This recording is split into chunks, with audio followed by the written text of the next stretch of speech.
Welcome to G4X. So, if you've been watching my channel, you probably know that I tend to cover slightly unconventional things. So I'll come up with a theory or a way of doing something, and I'll tell everybody else so that it kind of enhances their experience with games. So, for example, if you check out the videos on how to record your own voiceover with the PlayStation 4 using a USB mic, or how to record your friends and that kind of thing. And I also come up with a couple of theories, and I work these things out myself, and I tend to talk about the things that most people don't. And I've been really into the Nintendo Switch lately. I'm not saying it's the be-all and end-all. Some people are going to like it, some people aren't. And, it's not going to be the Switch Master Race, but at the end of the day, it's something I'm interested in, and if you're watching this video, you probably are as well. However, I realised something last night. Don't ask me why I was lying in bed just thinking about the Switch. Really strange. But I was thinking about how the back opens up and there's like this flap, and you can see where you connect your power cable and your HDMI. And somebody said something that just sort of popped into my head last night. I was watching some sort of review of the Switch or someone talking about it on YouTube, and they said, I don't understand why it has a USB 3 in the back there in that cavity.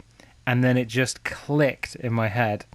Think about it this way. It's a USB 3, and apparently from what I've read, the HDMI out is the type of HDMI connection, the more recent one, that will support 4K. And people keep saying, oh, well, maybe they'll bring 4K later on. And this is where I had an idea. Now, you remember the Nintendo 64? Where they used to have the expansion pack for games that were, slightly higher graphics. You could put the expansion pack in, it would give you more RAM, and it would be able to render slightly better textures, and it would have better frame rate and better lighting. And it kind of occurred to me that there's this big cavity in the back of the Switch's dock where you pull down like a flap, and there's this big space where you've just on the right hand side you've got the connection for the power, the connection for the HDMI, and a USB 3.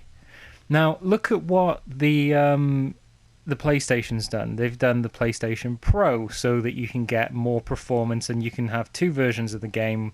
One that's slightly better graphics, it's got better textures, better lighting, and it also offers 4K.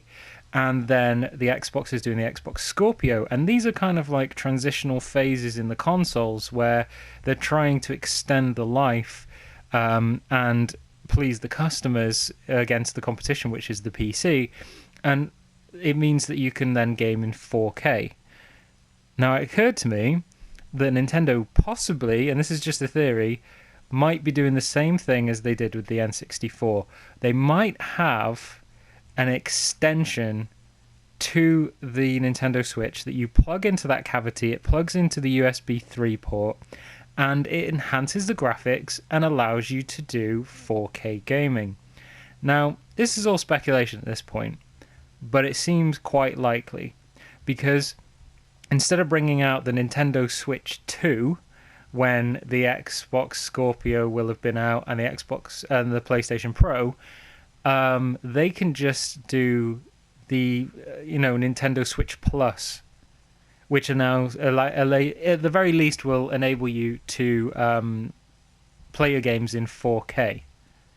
So this might be a peripheral that you plug into that cavity and then shut the back of the the back door of the dock, and then you can play in 4K gaming. Or it might enhance the graphics as well, like the PlayStation Pro does. And there you go. That's my theory. I reckon that's what it's for. Because if they've got a HDMI out that supports 4K, but they're not doing 4K, this is what the competition is doing.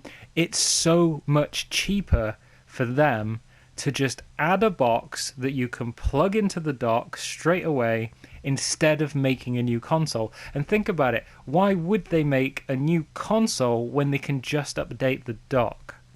So there you go. I think that is also might explain why the dock costs so much compared to what it actually is, because they want to create a demand for it.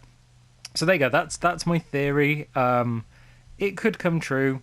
It might be a load of bollocks, but at least I've shared it with you guys. So also, before I go, I just want to ask you guys, if you like some of my videos, and recently I've done a couple on the Nintendo Switch. The one about the Amazon review is quite funny. Quite a lot of people said they like that.